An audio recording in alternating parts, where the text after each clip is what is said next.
I sit in a cold, mostly empty classroom in a building completely foreign to me and wait as other kids start to trickle in. My shirt is bright white and freshly ironed. My skirt is an uncomfortable thing resembling a burlap sack.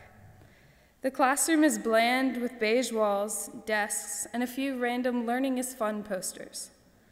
The teacher walks in and introduces themselves and proceeds to call roll.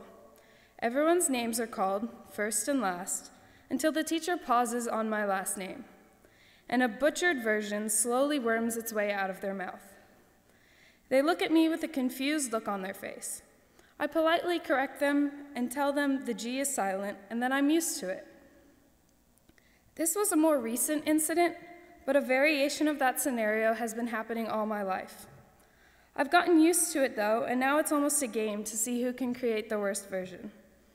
As you saw on the screen, my name is Audrey Zgardowski, spelled Zgardowski, and 99% of people say my name wrong the first time. More than half of those people still get it wrong on the second or third time, and a select few still can't say it after years of knowing me. While my name is not the most difficult to spell or sound out after you get past the Z and G, people just can't get past those two letters. I've been told my name also defies the English language because it ends with the letter I. It's bad enough being called last for everything, but to add insult to injury, people still can't say it right.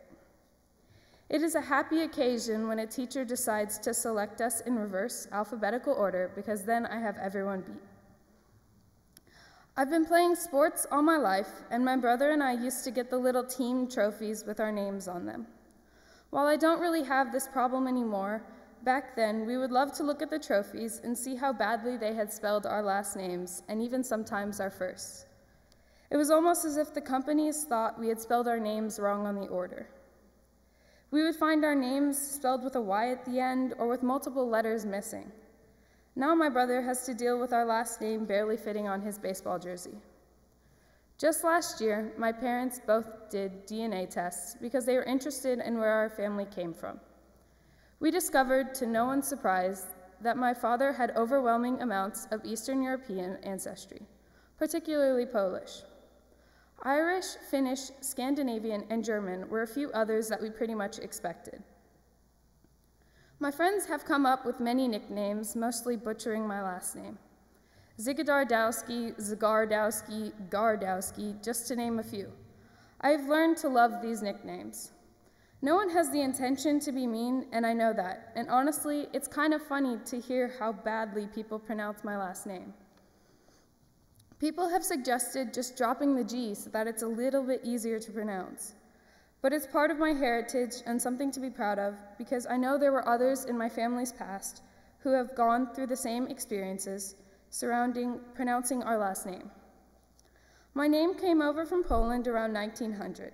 It has been worn by a New York City fireman, a tugboat captain, and a few generations of Navy men, a baseball player, and now a TMI student. All of those that came before me have had to endure the experience of explaining the pronunciation of our last name. My last name always makes me think in situations where I want to forget something has happened, whether it is embarrassing or stupid.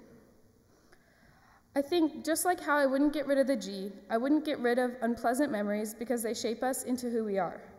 This sounds incredibly cliche now, but if we didn't have these bad, uncomfortable memories, we wouldn't know that it wasn't okay to do it again.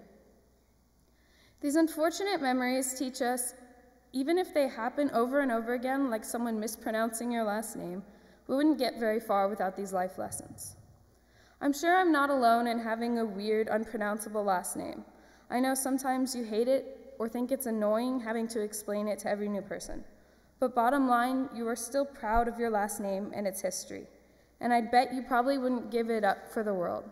You wouldn't even remove a letter to make it easier to say because it's your last name. Why should it have to change? Even though my name might be mispronounced, misspelled, or even downright made fun of, I am proud because of its history and story. I hope that in my time here at TMI, I have made it a symbol of substance. So let me spell it out one more time. It's Zgardowski, and the G is silent. Thank you.